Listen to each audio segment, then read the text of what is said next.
Hello everyone, welcome to another Puja vlog. তো এটা হলো দশমীর দিনের ভ্লগ।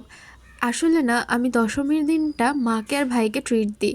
কি হয়, সারা পুজো বন্ধু বান্ধব এদিক সেদিক করতে করতে মাকে সময় দেওয়া হয় না।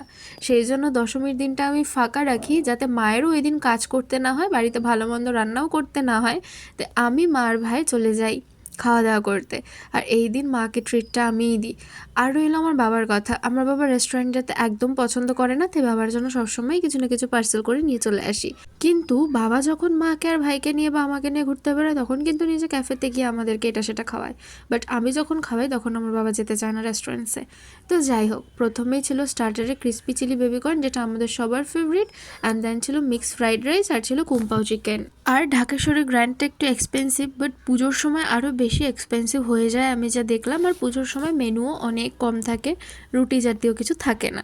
তো যাই হোক, আমাদের এই কয়টা আইটেমে বিল হয়েছিল 1100 টাকা।